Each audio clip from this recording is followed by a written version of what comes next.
আপনি কি জানেন 2026 বিশ্বকাপে ফুটবলে ব্যবহার হচ্ছে এআই। এই ফুটবলটি শুধু গোলাকার একটা বল না, বরং আপনার স্মার্টফোনের মতোই ভেতরে আছে অত্যাধুনিক প্রযুক্তি। হ্যাঁ, ঠিকই শুনেছেন, ফিফা ওয়ার্ল্ড কাপ 2026-এ ব্যবহৃত হতে যাচ্ছে এমন প্রযুক্তি সম্পন্ন বল যা রেফারিকে সেকেন্ডেরও কম সময়ে তথ্য পাঠাতে পারে। কিন্তু প্রশ্ন হলো, এই এআই বলের ভিতরে আসলে কি আছে এবং কিভাবে এই বল অফসাইড ধরতে সাহায্য করে। আজকের ভিডিওতে আমরা দেখাবো ফিফা 2026-এর এআই বলের অজানা প্রযুক্তি। চলুন ভিডিওটি শুরু করি। প্রথমেই একটা বিষয় পরিষ্কার করা দরকার, অনেকে এই বলকে এআই বল বলে থাকলেও বাস্তবে এটি পুরোপুরি আর্টিফিশিয়াল ইন্টেলিজেন্স দ্বারা পরিচালিত কোনো রোবট বল নয়। এটি একটি স্মার্ট কানেক্টেড বল। বলের ভেতরে এমন একটি সেন্সর সিস্টেম বসানো থাকে যা প্রতি সেকেন্ডে শত শতবার তথ্য সংগ্রহ করতে পারে। এই প্রযুক্তির নাম হলো কানেক্টেড বল টেকনোলজি। এটি ফিফা এবং অ্যাডিডাস যৌথভাবে তৈরি করেছে। এবার আসি সবচেয়ে ইন্টারেস্টিং অংশে। বলের ঠিক মাঝখানে থাকে একটা ছোট্ট সেন্সর ইউনিট। এটি এতটাই হালকা যে খেলোয়াড়রা বুঝতেই পারে না বলের ভিতরে কোনো ডিভাইস আছে। এই সেন্সরটি বলে কখন কিক মারা হয়েছে, কোন খেলোয়াড় বল স্পর্শ করেছে, বল কত গতিতে চলছে, বলের অবস্থান কোথায়, এসব তথ্য রিয়েল টাইমে পাঠাতে পারে। সেন্সরটি প্রতি সেকেন্ডে প্রায় 500 বার পর্যন্ত ডাটা পাঠাতে সক্ষম, অর্থাৎ এক সেকেন্ডে 500 বার বলের অবস্থান ট্র্যাক করা হয়।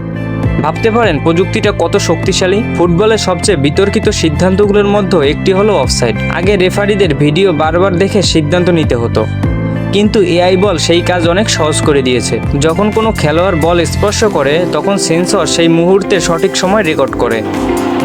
একই সময় স্টেডিয়ামের ক্যামেরাগুলো খেলোয়াড়দের অবস্থান ট্র্যাক করে। তারপর কম্পিউটার সিস্টেম এই দুই তথ্য একসাথে বিশ্লেষণ করে, ফলে কয়েক সেকেন্ডের মধ্যেই অফসাইড সিদ্ধান্ত দেওয়া সম্ভব হয়। এখন অনেকের মনে প্রশ্ন আসতে পারে, এই সেন্সর চলে কিভাবে? হ্যাঁ, বলের ভিতরে একটি ছোট রিচার্জেবল ব্যাটারি থাকে এবং সেই ব্যাটারি সেন্সরকে শক্তি দেয়।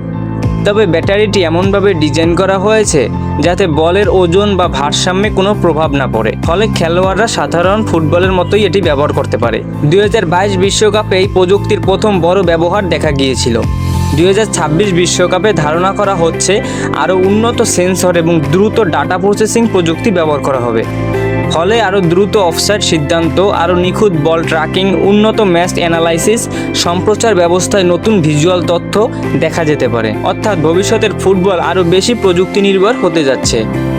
একসময় ফুটবল ছিল শুধুই খেলোয়াড় আর বলের খেলা, কিন্তু এখন সেই বলের ভেতরেই ঢুকে গেছে আধুনিক প্রযুক্তি।